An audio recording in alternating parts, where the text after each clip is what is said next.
Hello guys, welcome to our YouTube channel. ഇന്നത്തെ video എന്ന് പറയുന്നത് ദനാങ്കിലെ ഡ്രാഗൺ ബ്രിഡ്ജിൻ്റെ വീഡിയോ ആണ്. ഈ കാണുന്നതാണ് ഡ്രാഗൺ ബ്രിഡ്ജ്. ദനാങ്കിലെ ഏറ്റവും ഫേമസ് ആയിട്ടുള്ള ഒരു ടൂറിസ്റ്റ് ഡെസ്റ്റിനേഷനാണ് ഇത്. ഈ ഡ്രാഗൺ ബ്രിഡ്ജിൻ്റെ രണ്ട് സൈഡിലും ഒരു പാമ്പിൻ്റെ തലയാണുള്ളത്. ഈ ഡ്രാഗൺ ബ്രിഡ്ജിൽ ഏറ്റവും കാണാനായിട്ടുള്ളത് ഫയർ ഷോയും വാട്ടർ ഷോയും ആണ്. അത് ആകെയുള്ളത് വെള്ളി, ശനി, ഞായർ ദിവസങ്ങളിലും അതേപോലെ പബ്ലിക് ഹോളിഡേയ്സിലുമാണ് ഇത് മെയിനായിട്ട് ഇവിടെ ഉള്ളത്. ഫയർ ഷോ എന്ന് പറയുന്നത് ഈ പാമ്പിൻ്റെ വായിലൂടെ ഒരു ഭീമാകാരമായ തീ ഒരു 3 മിനിറ്റ് നേരം ഒരു മൂന്ന് പ്രാവശ്യമായിട്ട് തീ പുറത്തേക്ക് വരുന്നതാണ്. അതേപോലെ തന്നെയാണ് വാട്ടർ ഷോയും. ഈ പാമ്പിന് 2 തലയുണ്ടെങ്കിലും ഒരു തലയിലൂടെ മാത്രമേ ഈ തീയും വെള്ളവും ചീറ്റുകയുള്ളൂ. നമ്മളിവിടെ എത്തിയത് ഒരു ഞായറാഴ്ച ആയതുകൊണ്ട് ഈ ഫയർ ഷോയും വാട്ടർ ഷോയും കാണാനുള്ള അവസരം ഞങ്ങൾക്കും കിട്ടി. ഈ ഫയർ ഷോയും വാട്ടർ ഷോയും വെള്ളി, ശനി, ഞായർ ദിവസങ്ങളിലും അതേപോലെ ഇവിടുത്തെ പബ്ലിക് ഹോളിഡേയ്സിലും മാത്രമാണ് കാണുന്നത്.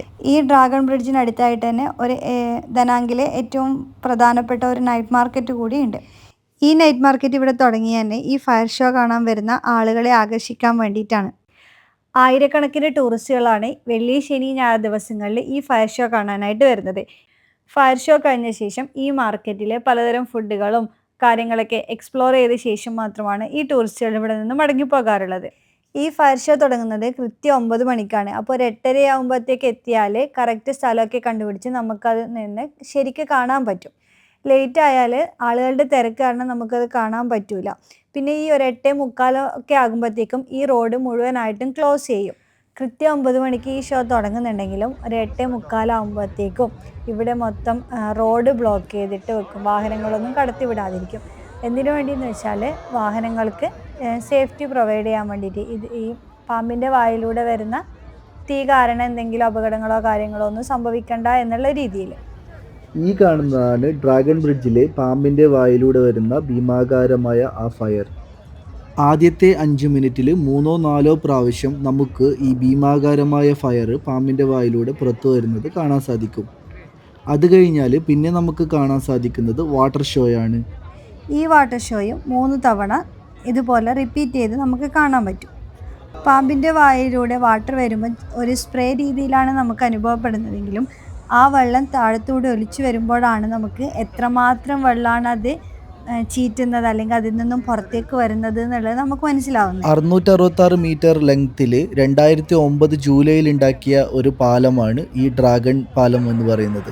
ഹാൻ റിവറിനെ ക്രോസ് ചെയ്യുന്ന ഒരു ഡ്രാഗൺ, അതാണ് ഈ പാലത്തിൻ്റെ ആകൃതി. കൂടുതലായും സ്റ്റീൽ മെറ്റലുകൾ ഉപയോഗിച്ചുണ്ടാക്കിയ ഒരു എഞ്ചിനീയറിംഗ് അത്ഭുതമാണ് ഈ ഡ്രാഗൺ ബ്രിഡ്ജ്. ഇത് കാണാനായി ദിവസേന ഇവിടെ എത്തുന്ന ടൂറിസ്റ്റുകളും കൂടുതലാണ്. ഈ ഡ്രാഗൻ്റെ വായിലൂടെ വരുന്ന വാട്ടർ ഷോയും ഫയർ ഷോയും ഒക്കെ നന്നായി കാണാൻ ചില പോയിന്റുകളുണ്ട്. അവയിൽ ചിലതാണ് ഹാൻ റിവറിലൂടെ സ്ഥിരമായി പോയിക്കൊണ്ടിരിക്കുന്ന ബോട്ടുകളിലൂടെയുള്ള യാത്ര. ഇതേ സമയം 9 മണിയാവുമ്പോൾ ഇതിലൂടെ പോകുന്ന ബോട്ടുകളുടെ എണ്ണവും നല്ലോണം കൂടുതലാണ്.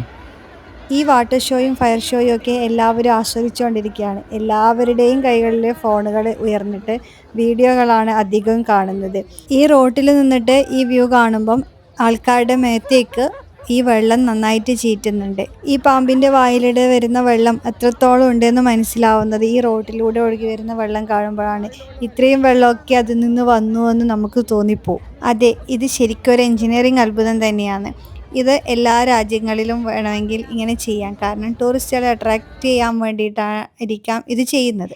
ഈ വാട്ടർ ഷോയും ഫയർ ഷോയും ഒക്കെ കണ്ടിട്ട് എല്ലാവരും മടങ്ങിയാണ്. ഞങ്ങളും മടങ്ങി മെല്ലെ മാർക്കറ്റിലേക്ക് പോകുന്ന വഴി ഫോട്ടോ എടുക്കാനുള്ള കുറച്ച് വ്യൂ പോയിന്റുകളും കാര്യങ്ങളൊക്കെ ഉണ്ടായിരുന്നു. അവിടുന്ന് കുറച്ച് ഫോട്ടോസൊക്കെ എടുത്ത് മാർക്കറ്റിലോട്ട് പോയി കുറച്ച് ഫുഡ് ഐറ്റംസൊക്കെ എക്സ്പ്ലോർ ചെയ്തിട്ട് ഞങ്ങളും മടങ്ങി.